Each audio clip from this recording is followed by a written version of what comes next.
Well, I'm joined now by Katie Dalton from Cymorth Cymru and Steffan Evans from the Bevan Foundation. Thank you both for your time this evening. Katie, if I can start with you, what's your assessment of the housing situation right now in Wales?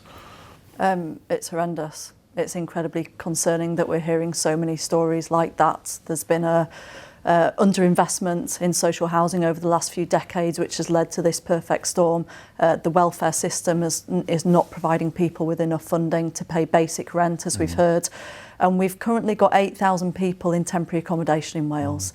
Over 1,000 are presenting to homelessness departments every month and being placed in emergency accommodation, and only about 500 are being moved into settled homes. So that number is growing every single month, and we're really worried that that's going to continue to be added to over the coming months. We saw Catherine in the film there saying that she felt overwhelmed and that the situation was overwhelming. You'd agree with that? Absolutely. The people that we work with are supporting people who are feeling really vulnerable as a result of this. They're not sure whether they're going to have a roof over their head tomorrow, and how can they think about anything else in their lives when they're dealing with that.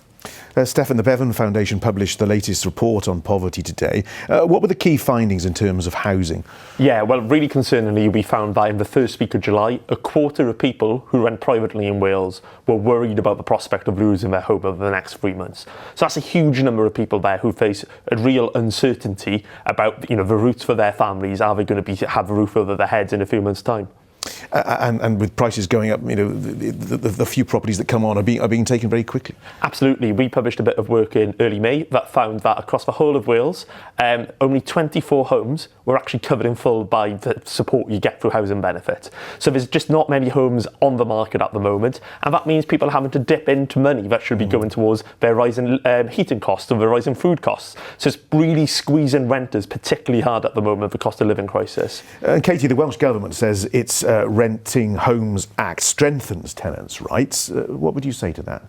I would agree. It provides much more consistency and simplicity for tenants to understand their rights, and it also does things like increase security of tenure. So the Section 21 notices that we've heard about today, that notice period will be extended to 6 months once that Act comes into place, and it also helps with some of the safety measures around fitness for human habitation. So when that does come into force in December, it will provide that extra security of tenure. So a good thing. But in the meantime, we're hearing really worrying stories like this. What about the landlords? I mean, what are the problems and pressures they're facing, and why are they issuing these Section 21s that you mentioned there? Well, we hear from landlord representative bodies that landlords want to exit the market before the Act comes in. But to be honest, I'm much more concerned about tenants and the availability of housing. We need to do much more in terms of the provision of social housing. Private landlords should be thinking about ways that they can work with tenants to give that greater security rather than looking to evict and exit the market. Steffan, what is the answer here? Well, I think, as Katie said, the Rented Homes Act will make a difference, and we need that in place as soon as possible, get that implemented. In the longer term, though, social housing has to be the answer. We are too reliant on housing people in homes that are not, haven't got that long-term security for people. So we need to move towards having a greater provision of social housing. So take back control then, if you like, yeah. Absolutely. And in the meantime, chop up payments, give people that support so that they can afford the housing that's available to them. And Katie, what would you add to that? I agree, build a huge amount more of social housing. That's what people need in order to avoid homelessness. But I would also call for much more multi-agency support for people to help with their mental health problems, to help with any addiction issues that people might have, because a roof over someone's head is one thing, but making sure the right support is there to help people through these tough times is incredibly important too. Katie and Steffan, thank you very much indeed.